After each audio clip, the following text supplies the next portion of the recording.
रहमान अस्सलाम वालेकुम। कैसे हो दोस्तों? मैं उम्मीद करता हूँ कि आप सब खैर वफियत से हो। तो आज मैं आपको बहुत ही अहम मेडिसिन बोटेनियम हाइड्रोक्लोराइड के बारे में इंफॉर्मेशन दूंगा।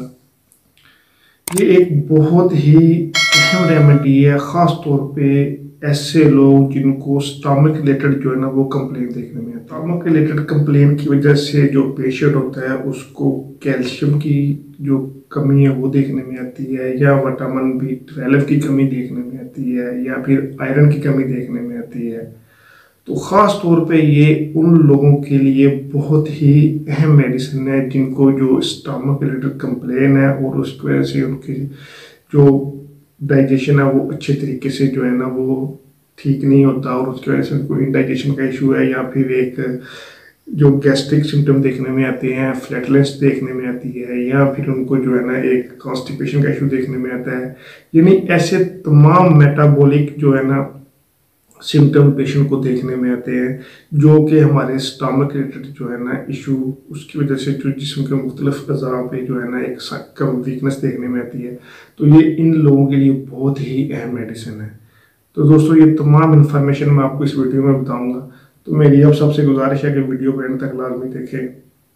मैं हूं डॉक्टर उमर और आपको अपने चैनल होम्योटेक में खुशामदीद कहता हूं। दोस्तों होम्योपैथी की मेडिसिन बोटेनियम हाइड्रोक्लोराइड, सबसे पहले मैं आपको उस मेडिसिन का मोड ऑफ एक्शन बताऊंगा कि ये इसका जो एक्शन है ये किस पे एक्शन करती है और ये कैसे हमारे डाइजेशन को जो है ना वो इम्प्रूव करती है। और उसके बाद मैं आपको इसके बताऊंगा कि हमारे जिस्म के मुख्तलिफ अज़ा पे कौन कौन से जो है ना वो साइन और सिम्टम महसूस होते हैं, तो इस मेडिसिन को हम इस्तेमाल कर सकते हैं।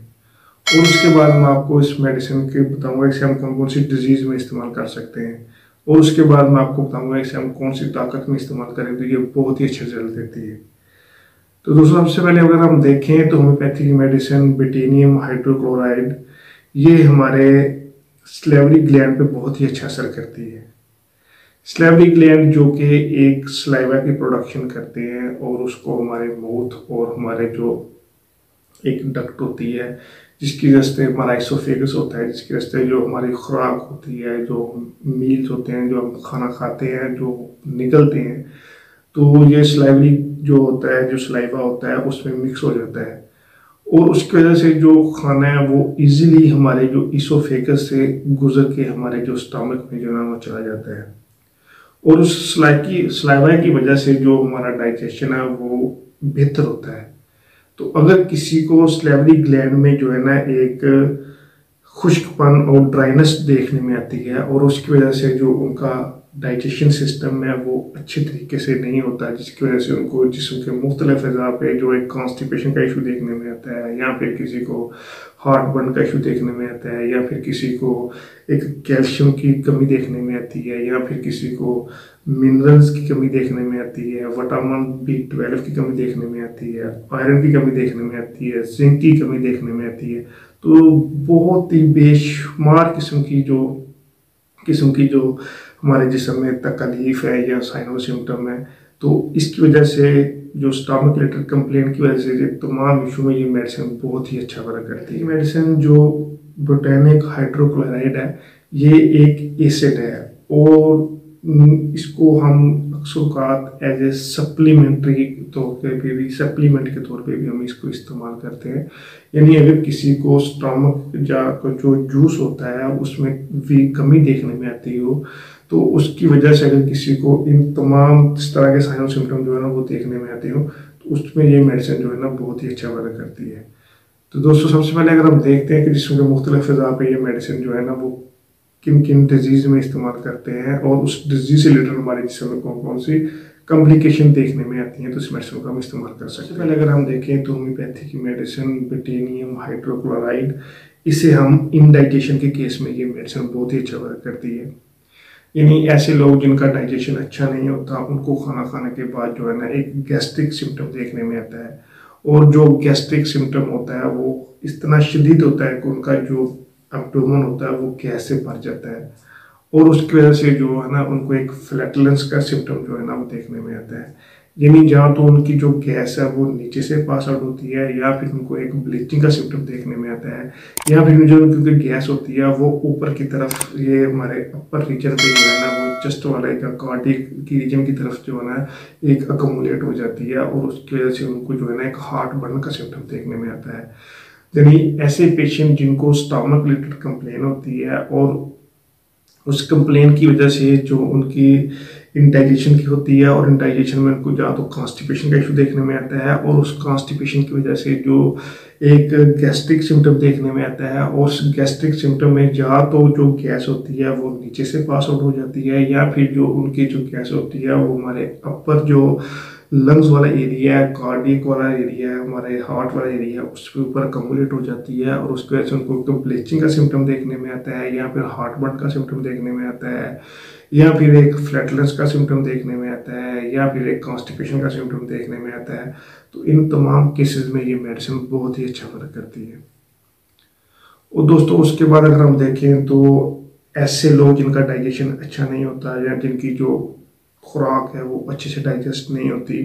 और उनकी वजह से जो उनको ख़ास तौर पे जो स्किन के ऊपर जो है कि एक्ने का इशू देखने में आता है, तो ऐसा अक्सर ख़ास तौर पे फीमेल में मोस्टली देखने में आता है कि जिनके जो चेहरे हैं तो उसके ऊपर जो है ना एक एक्ने का इशू देखने में आता है, और उसमें एक पस की डिपोजिशन हो जाती है, और जब भी फीमेल जो है ना उसको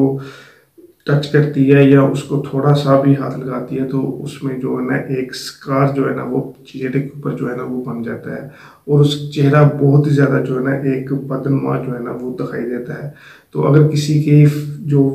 फीमेल है उसको स्टमक रिलेटेड कंप्लेन है, इंडाइजेशन रिलेटेड कंप्लेन है, और उसकी वजह से जो इनका चेहरा है उसके ऊपर स्कार्स बन गए हैं या एक्ने पिंपल्स का इशू है, ऐसे केस में भी ये मेडिसिन बहुत ही अच्छा वर्क करती है। और उसके बाद अगर हम देखें तो ऐसे बच्चे नौजवान जिनके जो है ना जिनको स्टमक रिलेटेड कंप्लेन है, उनकी खुराक जो है ना डाइजेशन अच्छे से नहीं होती, और उसकी वजह से उनको जो है ना एक क्रैकिंग ऑफ नेल्स का सिम्टम देखने में आता है। यानी जिनके जो नेल्स होते हैं वो इजीली क्रैक कर जाते हो, उनकी जो कवरिंग होती है उसकी जो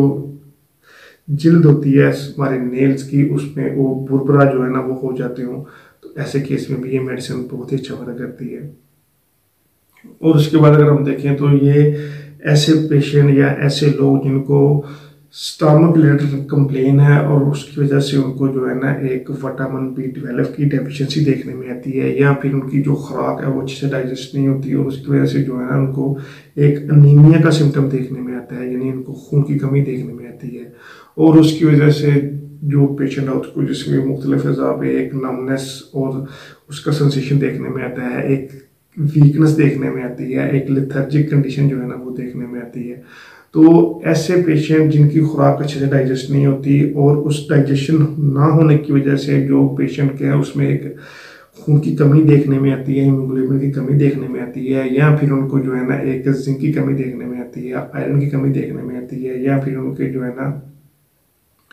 एक विटामिन B12 की डेफिशिएंसी जो है ना वो देखने में आती है, तो ऐसे केस में भी ये मेडिसिन बहुत ही अच्छा वर्क करता है। अगर हम देखें तो ऐसे लोग जिनको इंडाइजेशन का इशू देखने में आता है और उनकी वजह से जो है उसकी इम्यूनिटी जिस्म की बहुत ही ज़्यादा जो है ना वो कमज़ोर होती है, और उस इम्यूनिटी की वीकनेस की वजह से जो है ना उनको ऑल टाइम लेथर्जिक कंडीशन देखने में आती है, और उनको एक वीकनेस डायबिलिटी देखने में आती है, और उसके साथ साथ जो पेशेंट है उसको एड्रेनल फटीग का इशू भी देखने में आता है, यानी जो एक एड्रोकार्टिकोट्रोपिक हार्मोन होता है जो कि हमारे माइंड से रिलीज होता है और सीधा हमारे जो ना इंटरनल ग्लैंड में आता है, और जो कि हमारे कार्टिसोल को रिलीज करता है, जो हमारे स्ट्रेस को कंट्रोल करता है। तो अगर किसी को बॉडी इम्यूनिटी की वीकनेस की वजह से जो एड्रोकार्टिकोट्रोपिक हार्मोन की कमी की वजह से जो इंटरनल ग्लैंड में कार्टिसोल को जो वीकनेस की वजह से जो जिस्म की ओवरऑल इम्यूनिटी होती है उसकी वीकनेस देखने में आती हो, तो ऐसे तमाम केसेस में जिसमें जो पेशेंट होता है वो हमारे माइंड के रिलेटेड भी कम वीकनेस देखने में आता है, और उसके साथ जो जिस्म में इंटरनल ग्लैंड की वीकनेस की वजह से जिस्म के मुख्तलिफ अज़ा में जो है ना एक लेथर्जिक कंडीशन जो है ना कि स्ट्रेस को कंट्रोल करने वाला हार्मोन होता है कार्टिसोल, उसकी कमी की वजह से जिस्म के मुख्तलिफ अज़ा में डेफिशिएंसी जो है ना वो देखने में आती हो, तो ऐसे केस में भी ये मेडिसिन बहुत ही अच्छा वर्क करती है। और दोस्तों उसके बाद अगर हम देखें तो ये मेडिसिन ख़ास तौर पे एक सप्लीमेंट है, और सप्लीमेंट जो है ना, अगर किसी को डाइजेशन का इशू है और उसकी वजह से जो है ना उसके रेक्टल पे इचिंग का इशू देखने में आता है, जो अगर किसी को कॉन्स्टिपेशन है और कॉन्स्टिपेशन की वजह से जो उसको रेक्टल वाला एरिया है उसमें एक इचिंग का सिम्टम देखने में आता है, एक बनने का सिम्टम देखने में आता है, या फिर एक जलन का सिम्टम देखने में आता है, तो ऐसे केस में भी ये मेडिसिन बहुत ही अच्छा वर्क करती है। दोस्तों उसके बाद अगर हम देखें तो ये मेडिसिन कैंडिडा में भी बहुत ही अच्छा वर्क करती है। कैंडिडा एक किस्म का वायरस है, एक फंगल इन्फेक्शन है जो कि हमारे स्किन या हमारे जो जिस्म के अंदर जब माउथ हो गया या फिर हमारे टंग होगी, जब हमारे जो वजाइना होगी, तो उसमें ये मेडिसिन जो है ना, उसमें ये वायरस जो है ना या इन्फेक्शन जो है ना वो रहता है। तो अगर किसी को कैंडिडा वायरस फंगल इन्फेक्शन का इशू देखने में आता है और उसकी वजह से जो उनका जो माउथ है या फिर उनकी जो नोज़ है, जहाँ थ्रॉट है या वजाइना वाला रीजन है, उसमें एक इचिंग का सिम्टम देखने में आता हो, एक जलन का सिम्टम देखने में आता हो, तो ऐसे तमाम केसेस में ये मेडिसिन बहुत ही अच्छा वर्क करती है। तो ये मेडिसिन स्किन पे भी बहुत ही अच्छा असर करती है, यानी ऐसे पेशेंट या ऐसे लोग जिनको स्किन वाला रीजन जो है ना, एक ड्राइनेस जो है ना वो देखने में आता है और उसके साथ साथ उनको एक एलर्जी का सिम्टम देखने में आता हो, यानी ऐसे लोग जिनको स्किन वाले रीजन की इम्यूनिटी है वो बहुत ही लो हो गई हो और उस लो की वजह से जो पेशेंट है उसको एक एलर्जी का सिम्टम देखने में आता हो, जिसम के ऊपर एक इचिंग का सिम्टम देखने में आता हो, एक जलन का सिम्टम देखने में आता हो, तो ऐसे तमाम केसेस में ये मेडिसिन बहुत ही अच्छा वर्क करती है। दोस्तों आइए अब हम देखते हैं कि होम्योपैथी की मेडिसिन ब्यूटोनिया हाइड्रोक्लोराइड, इसे हम कौन कौन सी डिजीज में इस्तेमाल कर सकते हैं। तो दोस्तों होम्योपैथी की मेडिसिन ब्यूटोनिया हाइड्रोक्लोराइड ये एक सप्लीमेंट है, ये ख़ास तौर पे हमारे स्टमक से रिलीज होता है। तो अगर किसी को इससे रिलेटेड डेफिशिएंसी देखने में आती है तो इस मेडिसिन को हम ख़ास तौर पे इंडाइजेशन के केस में ये मेडिसिन बहुत ही अच्छा वर्क करती है। उसके बाद ये गैस्ट्रिक सिम्टम के केस में ये मेडिसिन बहुत ही अच्छा वर्क करती है। उसके बाद अगर हम देखें तो ये ब्लीचिंग के केस में ये मेडिसिन इस्तेमाल कर सकते हैं। उसके बाद अगर हम देखें तो कॉन्स्टिपेशन में या रेक्टल ईचिंग पे या फिर जो ओवरऑल एड्रेनल फटीग में या इम्यूनिटी वीकनेस में ये मेडिसिन बहुत ही अच्छा वर्क करती है। और उसके बाद अगर हम देखें तो दोस्तों अगर किसी को इंडाइजेशन की वजह से जो है ना जिसम में विटामिन्स और मिनरल्स, उसके साथ साथ जो आयरन की डेफिशिएंसी का सिम्टम देखने में आता हो, तो उसके साथ अगर किसी को आयरन की डेफिशिएंसी देखने में आती हो या फिर विटामिन B12 की डेफिशिएंसी देखने में आती हो, या फिर अगर किसी को जो है ना एक क्रैक नेल का इशू देखने में आता हो, या फिर किसी को कैंडिडा यीस्ट का इन्फेक्शन हुआ हो, तो ऐसे केस में भी ये मेडिसिन बहुत ही अच्छा वर्क करती है। दोस्तों उसके बाद अगर हम देखें तो ये एलर्जी के केस में भी ये मेडिसिन बहुत ही अच्छा वर्क करती है, और स्किन ड्राइनेस के केस में भी ये मेडिसिन बहुत ही अच्छा वर्क करती है।